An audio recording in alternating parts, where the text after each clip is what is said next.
Ito ang reading mo, Gemini. Welcome back to our channel. Naway nasa mabuti kayong kalagayan while watching the channel. This is a general reading. Kayo nang bahalang magpalit-palit ng situation nyo sa reading ko.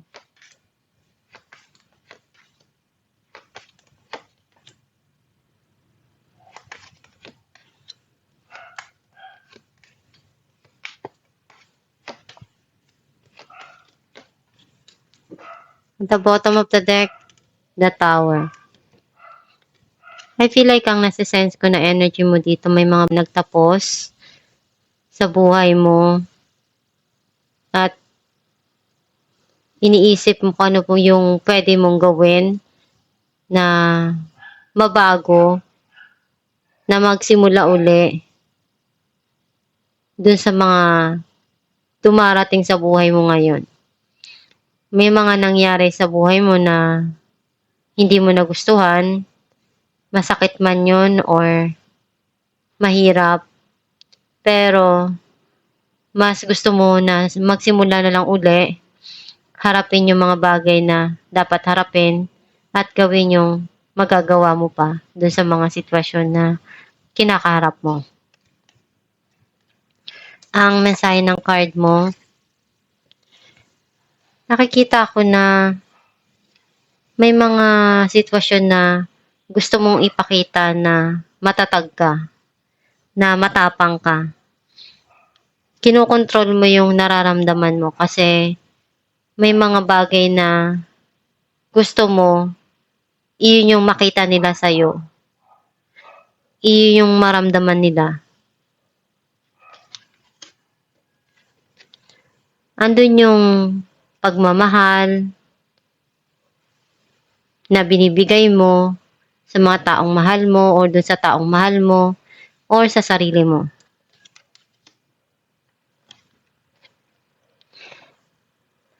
May mga bagay na pinupunuan mo, especially yung pagmamahal. Kasi yun yung tanging totoo na kaya mong ipakita sa kanila at maibibigay sa sarili mo. Some of you may darating na taong magmamahal na gustong iparamdam yung totoong nararamdaman na pagmamahal. May mga opportunity na darating sa buhay mo na bago. Some of you may darating na mensahe sa'yo. Nakikita ko na pwedeng may proposal dito na darating. Andun yung couples to soulmate. Yung pagmamahal na punong-puno, na totoong binibigay at pinaparamdam. Judgment. Ito yung judgment na iniisip mo na makuha mo. May mga bagay na gusto mong itama, iayos sa buhay mo at pagdesisyonan.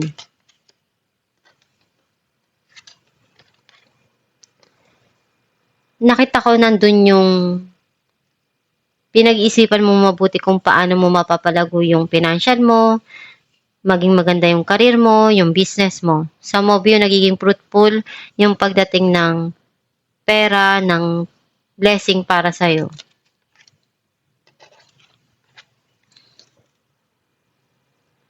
Right now, hindi ka pa makapag-desisyon, naguguluhan ka pa, magulo pa yung isipan mo, kung ano yung pipiliin mo, kung ano yung gagawin mo, kung ano yung hakbang na dapat mong magawa dun sa dumarating na problema or situation sa buhay mo.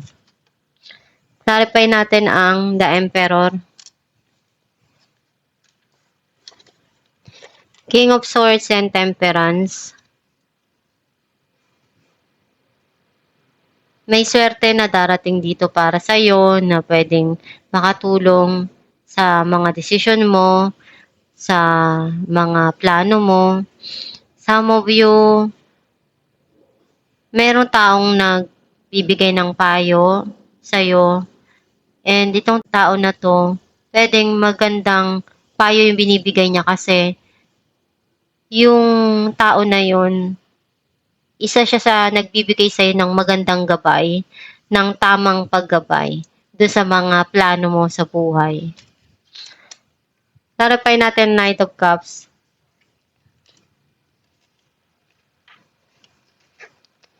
Queen of Pentacles and Ace of Pentacles. May blessing dito na darating para sa'yo. Some of you, may tao dito na gustong mag-invest ng effort niya, panahon, oras. And may gusto siyang regalo na ibigay sa'yo. Nakikita niya na napaka-responsable mong tao. And gusto niya ipakita yung pagmamahal na kaya niyang may bigay sa'yo. Clarify natin ang The Lovers. Knight of Pentacles and Six of Pentacles. Andun yung blessing na ibibigay sa'yo. Pwedeng sa pag-ibig, sa trabaho, or sa career. Clarify natin ang Eight of Wands. The Devil and Eight of Cups. Very passionate. Magkakaroon dito ng very fiery. May obsession dito and addiction. May mga bagay ka nang gustong kalimutan at simulan uli sa buhay mo. Either opportunity na dumarating sa buhay mo. Ayaw mo nang isipin yung mga nangyari sa nakaraan. Clarify natin ang Judgment. Ace of Wands and the Chariot. Marami kang natutunan na lesson dun sa mga dumating na pagsubok sa buhay mo. May sisimulan ka dito na bago, either project, creative arts, or relationship.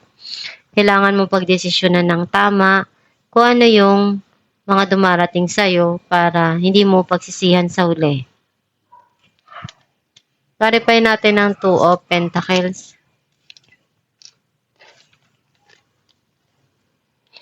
King of Pentacles and Ace of Cups.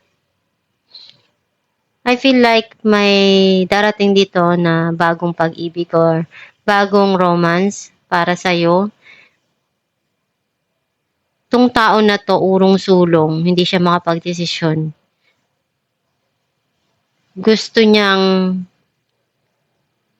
ibigay yung pagmamahal na yun na kaya niya, pero siya yung tipo ng tao na hindi sugod ng sugod, kundi pag-iisipan niyang mabuti kung ano yung dapat na tamang gawin na hakbang bago siya magdesisyon.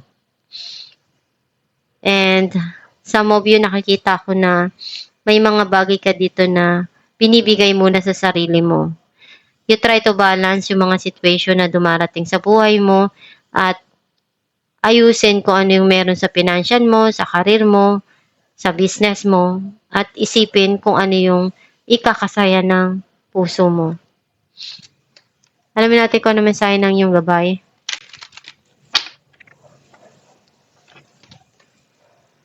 Blessing in disguise. With what appears to the problem is actually part of your answered prayer. You will understand the reasons behind your present situation as everything resolves. Trust in heaven's protection and infinite wisdom to answer your prayer in the best way. Ang mensahe ng yung gabay na yung blessing na binibigay sa atin, either problema man yan o hindi, blessing pa rin siya. Kasi yung problema na yan, di naman ibibigay sa'yo kung hindi yan blessing. Dahil may mga nagiging aral at lesson kang nakukuha dyan na hindi natin basta-basta nakukuha kung saan-saan lang, sa eskwelahan, sa bahay, or sa labas ng iyong tahanan. Yung mga pagsubok na yan, malaki yung naitutulong niyan sa atin para mag-grow, ma-improve, at magkaroon tayo ng inspiration na maging matatag at malagpasan yung mga dumarating sa buhay natin na sitwasyon. Basta magdasal ka lang palagi, gawin mo lang yung makakaya mo, yung best mo, at sipagan mo lang yung mga bagay na pinapangarap mo na maabot mo yon, at darating din kung ano yung gusto mo na makamit one day. At itong yung reading, Gemini, kung nakaresonate ka, kindly comment down below. Thank you for watching.